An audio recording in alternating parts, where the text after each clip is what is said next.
It says we are live, so let's uh let's let this thing roll a second, see what actually pops up online so we know what we're dealing with. Yeah, I'm on the YouTube channel Oh, and cool. It actually does show us side by side. I can deal with that. it Very does. nice.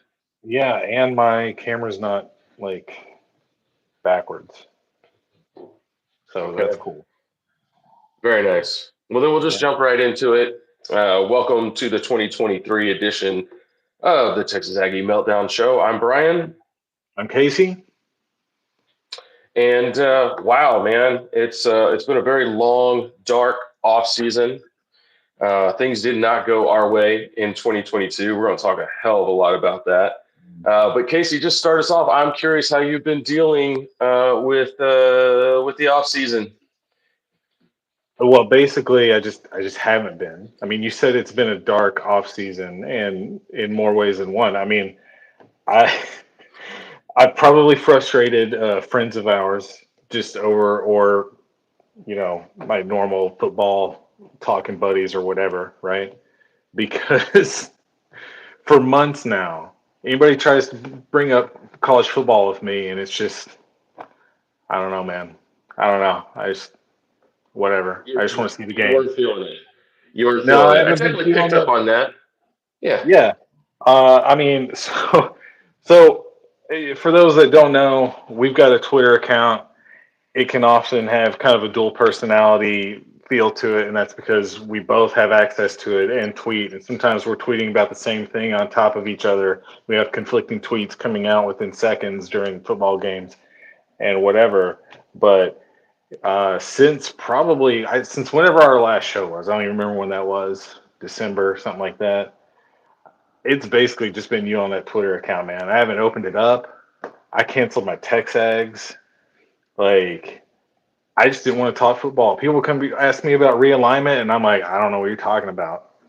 There's more realignment Feel like going it on. never happened. People are talking about the Pac 4 now, and I'm like, what the hell happened to the Pac? I don't even know. I don't know where they're at now. I don't know what's going on with the Big 12. I just don't care. And you know, but the funny thing is I think people have mistook that for negativity, and it's not negativity. I'm extremely high on the upcoming season. I'm just sick of talking about it. I'm sick of looking at other people talk about it. I'm sick of other people bringing up A&M, talking about sliced bread or 5-7 or any of that stuff. I'm just ready for football. I'm so ready for football, and it finally hit me this week. You said it's, I mean, I've completely shut down, and then something just happened last week where I could just feel we were on the back half of the week. And I just kind of looked around and I heard someone talking about Notre Dame this weekend. And I was like, wait a minute. Week zero's this weekend. That means basically the weekend's already here because it's Wednesday and I've checked out and football is next week. So I'm here. I'm Yeah. ready. Here we go. Let's talk Aggie Yeah. football. What's going on? So I've been on an island for many, many months because I'm the guy who has taken on the pain. All right, I'm fully immersed in what happened in 2022. I've gone back and watched every game that's available. All right, Mm. I've watched opponents no huddle videos of painful losses. I've gone back and relived 2022 over and over and over again. And I knew you were back when you were watching LSU highlights this Watching the week. no huddle, man. You texted me about the LSU game and oh, I forgot about this. Oh, I forgot about that. And so that's actually where I want to start. Uh, the 2023 expectations, because you can't talk about 2023 as an Aggie without really diving into that LSU game, because that was a nationally ranked opponent. Okay. That was an opponent that had a hell of a lot to play for.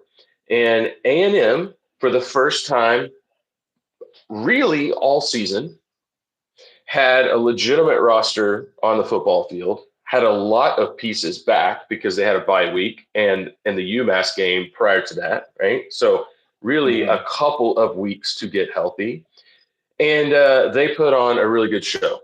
And a lot of people are sort of dismissive of that. Actually, you know what? I don't even think they're dismissive. I think they just blocked it out of their memory because you don't actually see a lot of national people, national pundits talking about that football game. And I think that's a real shame because it wasn't a lightning in a bottle type game. That's not what we saw at all. We actually saw A&M line up with LSU and SEC West power with everything to play for, and physically, at least by the late third quarter into the fourth quarter, physically push around that football team. And that is where all of the expectations for 2023 start, in my opinion. Do you agree? No, I do. If you're bullish on the Aggies this season, I think any fan that is hanging their hat on this that LSU game. And if you want to get into the weeds of message boards, that's really what it comes down to is when people argue back and forth is how much stock are they putting into that game. And you mentioned, okay, yeah, people have blocked it out and aren't really giving A&M much credit for it. And well, more than that, is the hype train for LSU is really rolling this year. It Um, is. and so, which makes it even funnier that they've kind of blocked it out. You said, lined up and physically dominated that team.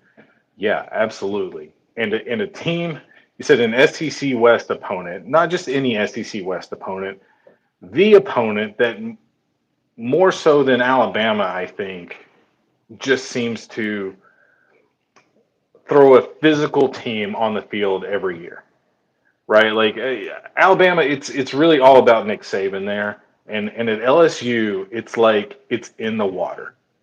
Like they can't help but put out a really physical team. Like it may not always be like they may not always have like the most like skill talent and all that stuff or the great coaching staff or whatever, but they roll out an incredibly physical team every year. And it was a pretty good team last year. And yeah, they lined up and pushed them around. Um, and did it with guys that, you know, were highly rated, but hadn't played a full season of football yet. Didn't have a full season or off season in the weight room yet, you know? So you were starting to see, you said a complete roster, right? It's like all year last year, it was, you know, if Walter Nolan was playing, somebody else was hurt. And like you'd see a flash from Walter Nolan, and the next week you'd see a flash from Shamar Stewart, or I get the Shamars mixed up, but like Smart you Turner. you know Yeah. Shamar Turner, right? Like be like, okay, he's showing flashes, but sometimes he gets pushed around because he's a freshman, right? Or Walter Nolan just gets hogtied because you're allowed to do that in the SEC for some reason, and like he's got to grow up. He's got to get in the weight room. He's got to get more trim or put on some weight or whatever. All these guys, and then some are out some week, and you're never being able to put it all together, right? And so throughout the season, you could see all the flashes, but you just couldn't get all the flashes together in one place long enough for it to matter, you know? And it It was finally a did. revolving door on this Right. roster, and Yeah. people don't understand that. There's there's been some folks go back and deep dive on that. I think we had 46 different players make a start in 2022. We led the country in the number of starts and snaps played by freshmen by a long shot. Like it wasn't even close. And it seemed like every week it was a new group. They said we had six different combinations on the offensive line throughout the season. Eight guys logged a start on the offensive line. It's just pretty wild. So I think that's where things slowly started to build from an experience standpoint, and that talent started to come into its own. The problem for A&M was it was just so fragmented. Like you said, these pieces would come in and start to flash, and then they'd fall off. And then these pieces would come in and start to flash, and then they'd fall off. Then you get some guys back, but only a couple of guys back. There was a guy who didn't Mhm. play against LSU on the offensive line who we're supposed to have back, who was an all SEC freshman in Bryce Foster at center, at the most important position on the offensive line, and frankly, one where we were really hurting throughout the year. And Yeah. so, if he comes back, that's huge for that group. And now you've got all of these guys who did start and who did pick up snaps and who did show promise, fighting it out, competing in fall camp to actually get into that opening weekend starting lineup. Right. So, I've heard a lot of guys, particularly the local media, starting to snipe that. Well, it's all about if the offensive line comes together. That's honestly, Congrats. it's down my list. It's down my list. I look, it's not far down the list, but I don't think it's the driver of the season. Uh, you know, I think the guy that we really need to talk about, because I think nationally, not locally, but nationally, the guy who's being slept on the most for this football team is the quarterback. I mentioned this earlier this week. If you look around the SEC West and you look at the expectations for the other teams, there's Alabama. Okay, some national guys are willing to give Alabama every benefit of the doubt, even though they don't have a quarterback. That's fair. They still have at Right. They're least, if Alabama. not the most talented roster, the second most talented roster in the country. I don't think there's any question about that. But then the rest of the teams that folks have picked ahead of us, teams like LSU, teams like Arkansas, I think it all comes down to the fact that they have established quarterbacks, even though their rosters aren't put together the same way that ours is. And I think people are just sleeping on Connor Wegman, just plain and simple. And I don't know about you, but I have very high expectations for what he does. Bobby Petrino aside, what Connor Wigman Well, brings to the table. yeah, I mean, you've said it a million times. He's a wizard, and it's not the media necessarily sleeping on Connor Wegman. I think our fan base is sleeping on Connor Wegman to a certain extent. You know, that's probably a little bit of they're protecting themselves from the poison of too much hope, right? I think after the last couple of seasons, but I think too many of them are discounting the LSU game as a mirage. Um, they're looking at a game like the Ole Miss game where he flashed, and they don't want to. They're like, well, but he ended up completing like less than 50% of his passes or close to it or something, right? Like it's just they want to pick apart everything. We've talked. I'm not willing to say that like, oh, we shouldn't be concerned about his completion percentage.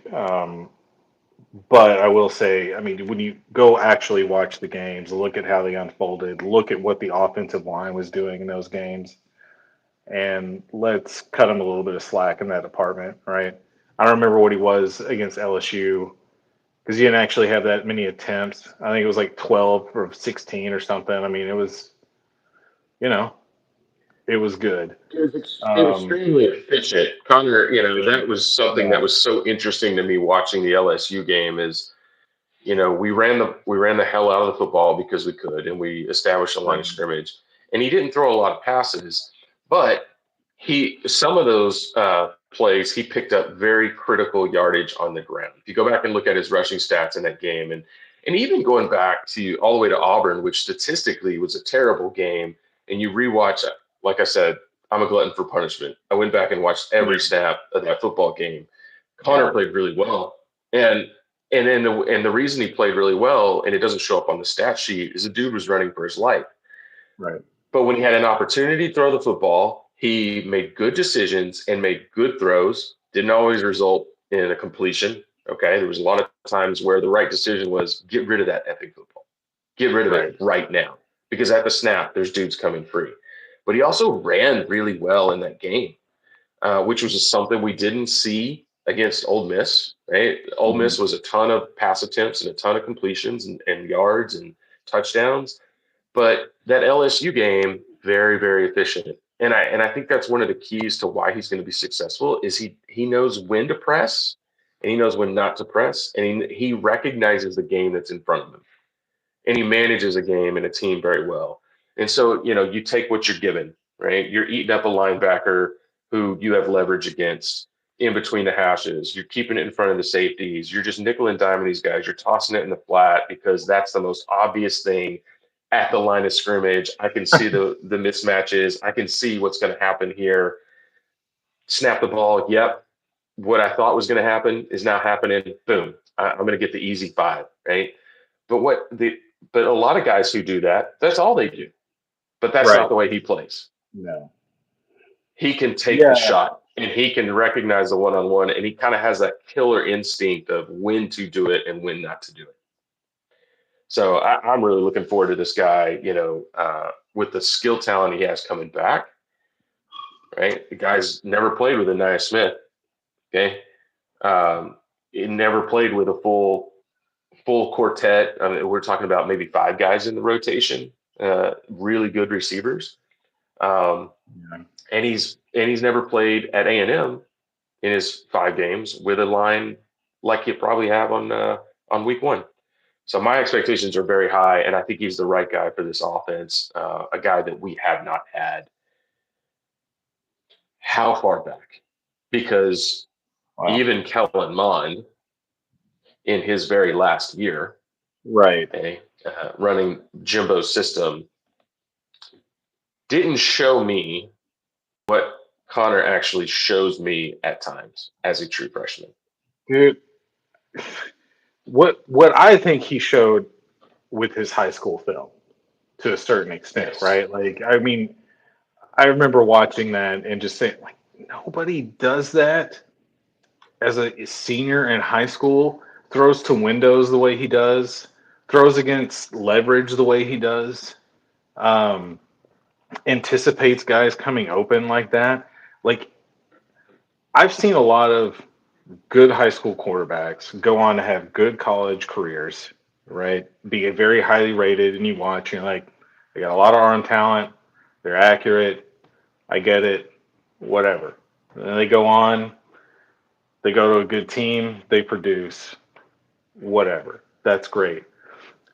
Those guys are very often working to the sidelines or on shallow crosses, right? Yep. Because that's what high school offenses do. Because guys like they can't work between the hashes. Like it's a very muddy picture for them, and it's happening very very fast. It's not easy to do. Um, you have to have a lot more experience and a lot more coaching, and it'd be an emphasis to where they learn to work between the hashes and learn to anticipate guys coming open and throwing the windows and stuff. And that guy's doing it as a junior or senior in high school. Like it's just like he's been doing it his whole life.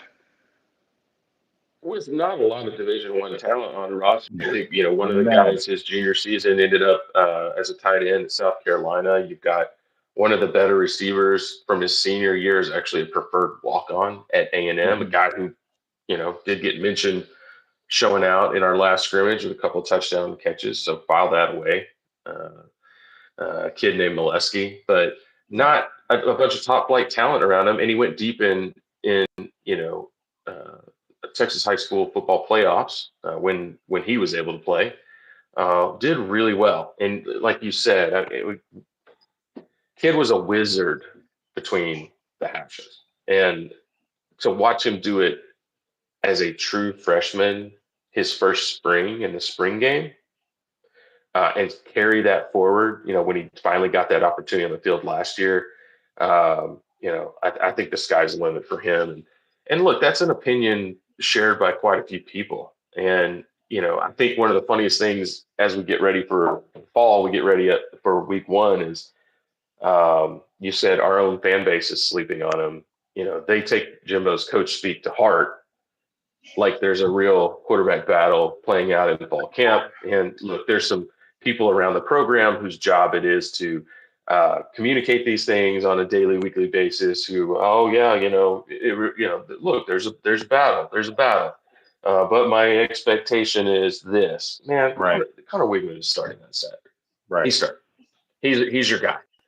I'm very thankful that Max Johnson is here. I'm very thankful for that. Yeah. I Absolutely. actually think Max Johnson, if there's anybody that will benefit from Bobby Petrino being here, I actually think it might be Max. And um, I thought Connor was the guy and is the guy to run what Jimbo was doing on a play-by-play week in week out basis. Um, let's talk a little bit just overall roster. Uh, I know we've hit it on it already a little bit, but and when I say roster, I'm really talking about looking across the division. Um, this A&M football team, for a team that many people don't even have ranked in the top 25, uh, has a top five roster in the country. Mhm. Top five. It's very young, but ironically, one of the most experienced rosters. Top 10 easily in returning production. And that's even a misleading stat because if you look at the number of starts by freshmen and snaps by freshmen, and the ones that came and went, because so many of them played, it's even it's probably the most experienced roster in the country from a depth standpoint, if that makes sense. So not just those starts, not just the yards or the sacks or the interceptions, but just how many plays this Yeah, what roster they've actually, played. yeah, Yeah, yeah, it's something people need to pay attention to that across the country, right? Like I think it's one of those things that the more we watch seasons we watch unfold and the more stuff happens, the more we're starting to realize how impactful that is. Everyone, Alabama has ruined college football, right? To a certain extent, just in terms of like they've broken everybody's brains, like their expectations for like how rosters turn over and what causes a team to be good a year and not the next or whatever. Like they've lost all perspective on it. And like it's a combination of that and actually having like moving towards this playoff system where like the best teams are generally playing for a championship every year. Like experience matters. Having a couple of seasons in the weight room matters. And we're seeing it with teams like TCU, right? That happened last year, which regardless of what you think about like how good TCU really was or wasn't, like that's the result of having a ton of seniors, a ton of experience.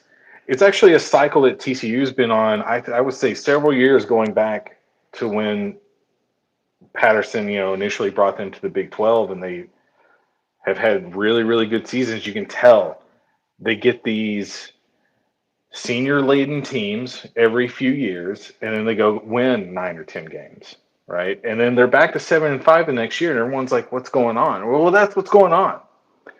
That's the cycle that pretty much every football team is in, and everyone freaks out, but it's normal. It's only not normal if you're stacking recruiting classes the way Alabama has, or the way Georgia is now, or the way Jimbo was kind of trending. And you talk about the roster, the number one class in the subsequent seasons haven't gone the way we wanted in order to maintain that momentum and really stack those kinds of classes year in and year out like we want to. But the roster as it is now, with that recruiting class on it, is almost as talented and deep as any other team in the country.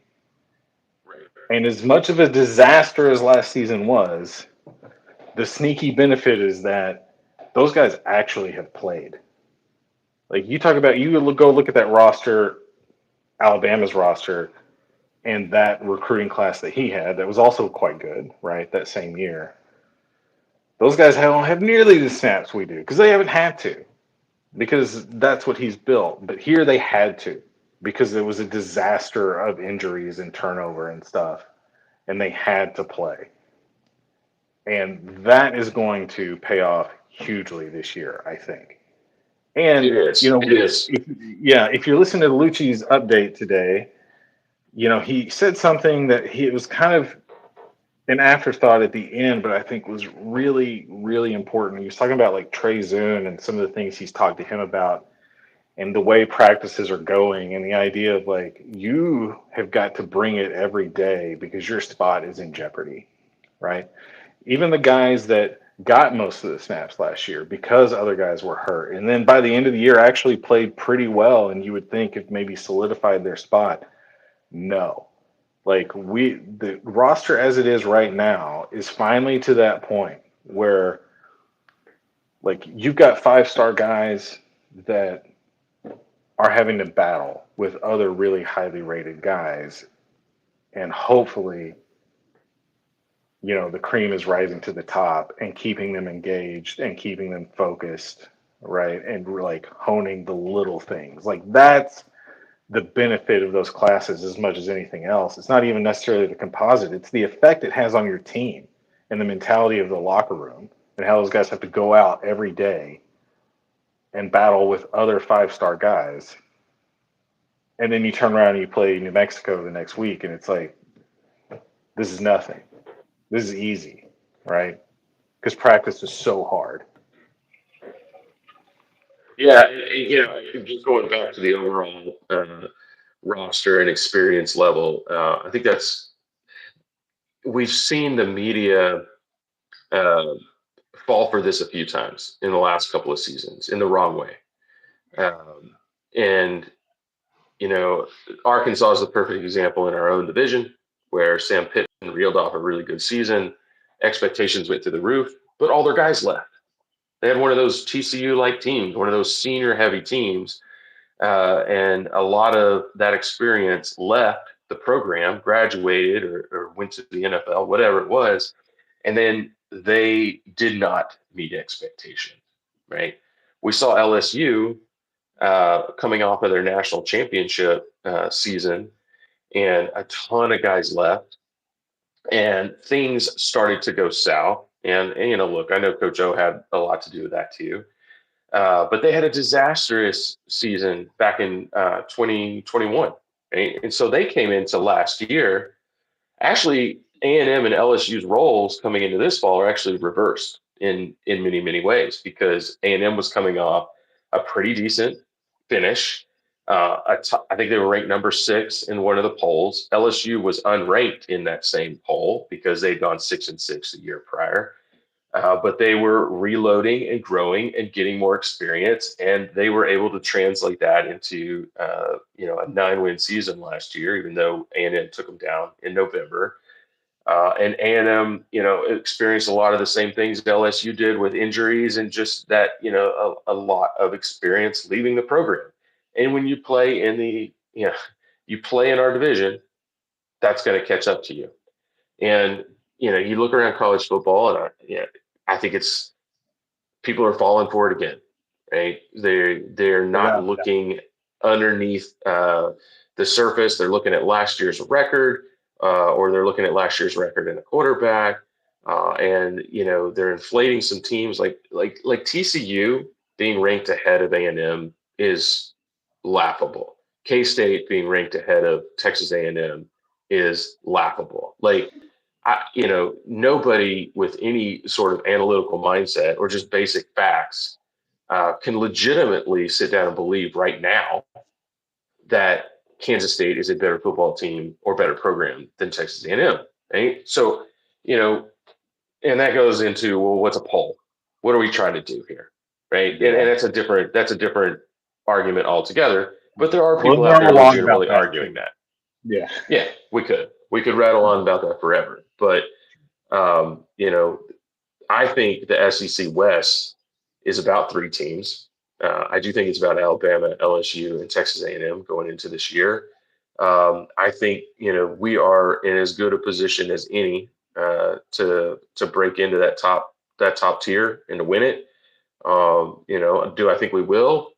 If I had to put my paycheck on it, no, because it's just that hard. It's just too hard, right? And Right. there's too many unknowns. And do I think LSU is going to win it? Actually, no, I do not. I do not think they're going to win the SEC West. I think their defense is really thin from a depth standpoint. And if they go into this season, they start to experience a few injuries. I think it's going to be really tough for them to play the type of defense that they need to win this division. They are highly susceptible to an injury at quarterback as well. So I think they're just more vulnerable than A&M. I think Alabama has the best roster, but they don't know who their quarterback is. And we saw the guy that Milroe last year, and he wasn't very good. That's the reason we were in that game in Tuscaloosa. Okay, so we had a shot at it on the last play of the game because their quarterback play was pretty atrocious. It was more atrocious than ours, and so they've got to answer that question. And maybe they answer it, and maybe with that roster, they take off and they take care of business. We'll Happened see, before. but absolutely, absolutely, it's happened before. We play in the toughest division in college football. That ain't changing anytime soon. There's a lot of teams out there who are in that top 10, and they're in that top 10 because people know they should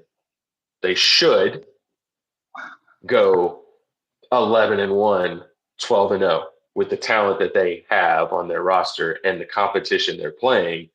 They should go 11-1, 12-0. Okay, great. Guess what? I wouldn't trade it.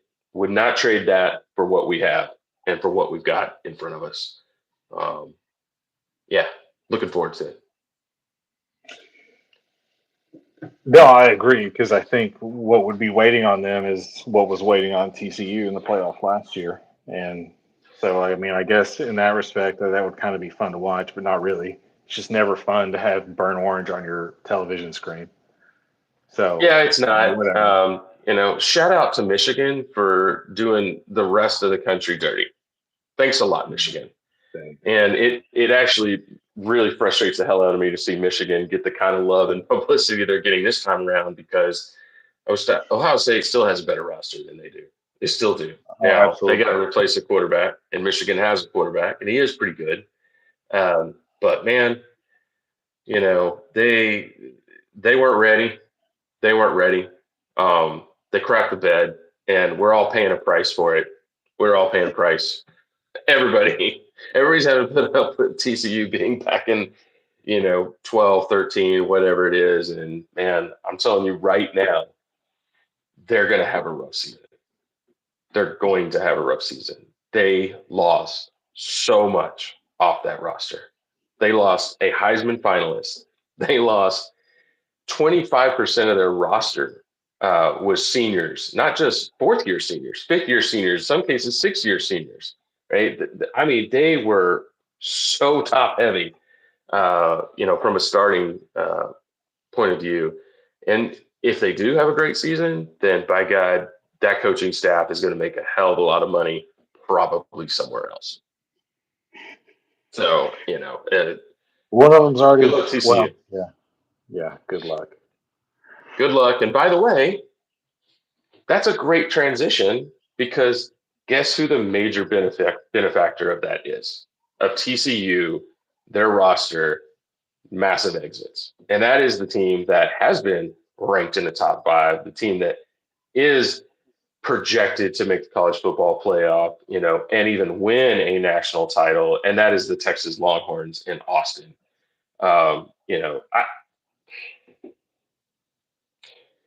They are one of those football teams that should go 11-1, 12-0.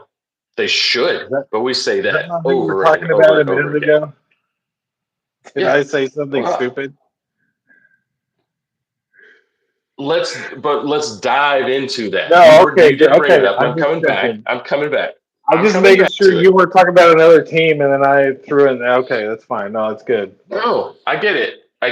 But let's talk It's about the preseason, expectations everybody. for No, I would Texas. love to. I would love to. I'm actually pretty high on them as a football team, but they have a head coach who's never done it.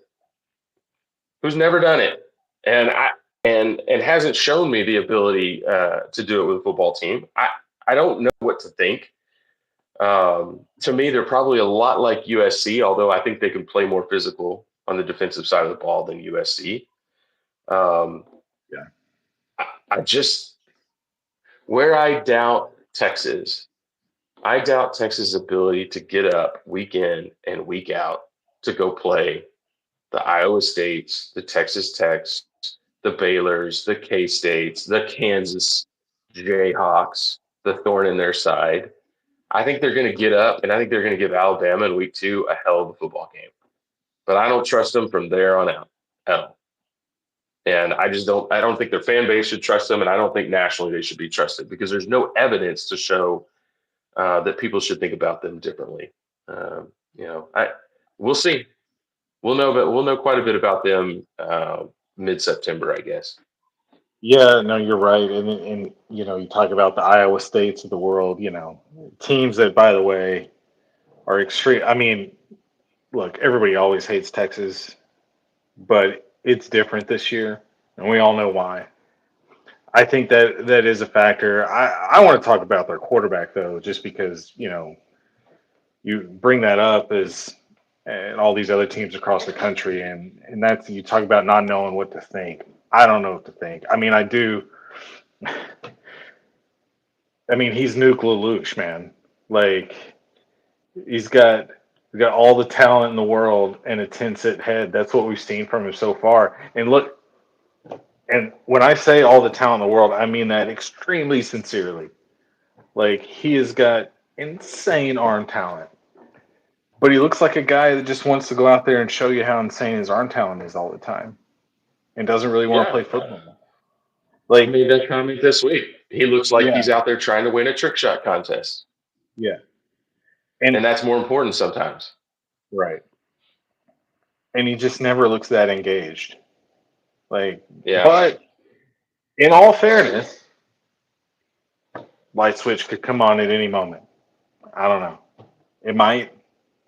I don't know if Sark is the guy to do that. You've mentioned, like his track record. I think that's a big part of his job this year is trying to figure out how to get the light to come on for that guy. Because if it does, he's extremely dangerous. yes. Extremely. I'm not sure I've seen a guy, with that kind of arm talent come through high school in a long, long time. And we saw it at times on the field, absolutely. And we saw it against Alabama last year. Hmm. Guy can throw the hell out of the football, and then he's going to do something that just makes you lose your mind as a fan. And let's talk about Sark for a minute because I was starting to, I don't know much about him. I know what his coaching record looks like, but I've never really sat and listened to him. And then today, rolling through some YouTube videos, some college football previews and whatever, there was an interview that popped up with him on a podcast. And the guy spent 10 minutes in that podcast talking about culture at Texas and how he really feels like he's establishing culture and just really being open and honest with the players and creating opportunities for them to be vulnerable to one another and really open up to one another. And I'm not kidding. It sounded like we were having a lot of therapy sessions as a football team. And holy smokes, it was not what I expected to hear.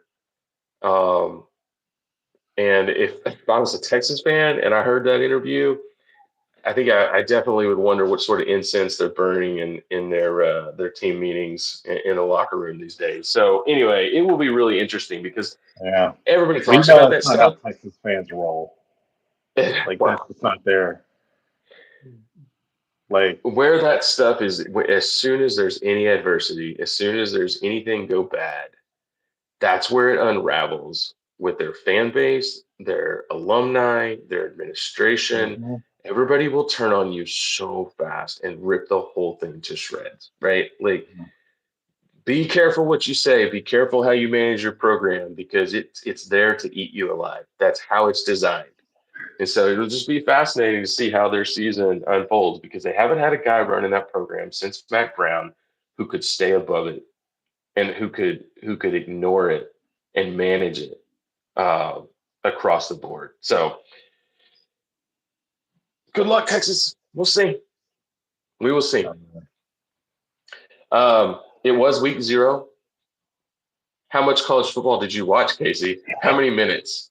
5 minutes, 10 minutes, 0 minutes. How much? Oh boy, it was between 5 and 10 minutes. It was between. Five and It ten was minutes. Okay. yeah, Honestly, that got you through about 2/3 of the relevant football games this week, right? We had yeah. two. We really Look, only had two games. I'm always up for watching Notre Dame lose in some humiliating fashion. So I turned on the game. But however long it took for that dream to be crushed, that's how long I watched. That's it. Here's what we learned about Notre Dame. We learned that Notre Dame is big enough to push around much smaller players. And I will the one thing that I will give them credit for. I think the quarterback is going to be pretty damn good for them. The kid is very talented. He's thrown a lot Mhm. of passes in college football, a lot of touchdowns, and I think he'll do very well for them. He ought to. I said kid. He should have like 5 kids by now because he's in his mid 20s. Uh, Oh, okay. he's 24 years old. Okay, so Thought that was a you Notre know. Dame joke. Anyway, Oh, okay. wow. Well, sure. It was pretty But that's good. what we know about Notre Dame. They had a hell of a time trying to figure out the triple option, which everybody does. For the most part, they kept Navy out of the end zone. Good for them. They took care of business. We'll learn a lot more about Notre Dame in the future. Yeah. The other major game of the weekend was USC playing San Jose State. Um, USC to me looked exactly like I expected them to look. Exactly. Tell me about it because So, I watched 0 minutes of that one. well, Caleb Williams threw for a bunch of yards and a bunch of touchdown passes, and their defense looked just like you would expect a USC defense to look. They gave up almost 200 yards on the ground and 200 passing yards, and a decent amount of points. But the game was never in jeopardy. They were always out in front enough to where nobody should have gotten nervous. But they don't look physical to me. That's a feature, okay, of the system. That is I was Lincoln going to Riley's say, trademark. look how a USC team coached by Lincoln Riley, how Yeah, you would expect them to look, right? exactly. And I know I wasn't alone. I actually saw that echoed across the country by some people that I think expected more. Frankly, had them very highly ranked, and I'm going, yeah, that's what this is Yeah. going to be. What do you expect? Have you not been paying attention? Yes. These things Why take why have time. we known this for 18 months and you guys are just now figuring it out? Exactly. You've been talking about it Like, for almost 2 years. yeah. Yeah. So we'll see. USC will play some football teams in their division who are functional and who do play a physical brand of football. Uh, that's why they didn't make the college football playoff last year, despite having a pretty big talent advantage. So, you know, week 0 didn't tell us much. Week 1, we got some football games. We got a lot of great games coming up. I'm excited. It's not all marquee matchups. You do have Florida State and LSU coming up next weekend. You got Clemson going to Duke, which a lot of folks are high on Duke. So they'll be tuned in to actually, yeah, actually they'll be tuned in to watch that one. Um, we should have a lot of fun next weekend. We got Mm. Florida playing Utah Utah? this week, Thursday night actually. Ooh. Uh, yeah, I would so I there's some would good watch games at on this least schedule. 6 minutes of that. You know what? I'm Colorado going to and put TCU, Oh, the Fighting Deons, who they're a dark horse to win the national championship for some reason. I I'm not sure. Inexplicable, man. I watched five And minutes of Notre Dame. I watched more minutes of Dion giving an interview the other day. I don't know why it came up on my YouTube feed or something. And I can't look away when that guy is talking. It is the weirdest thing. He's talking about somebody asked him about why the kids had to earn their numbers, right?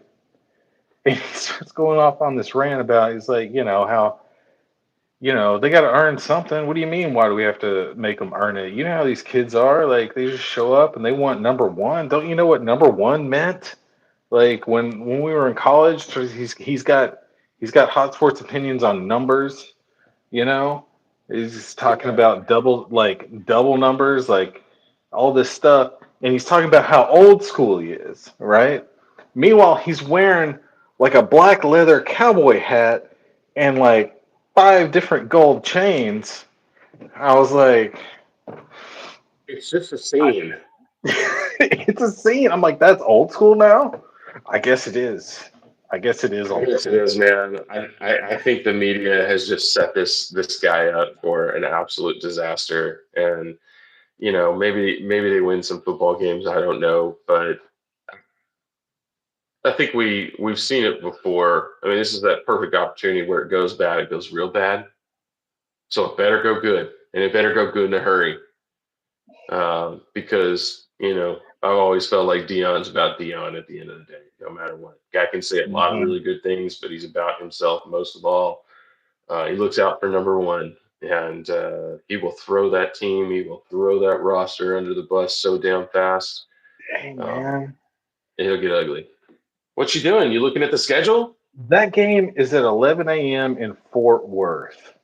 And Hey, I'm just saying, what are you doing at 11 a.m. on Saturday?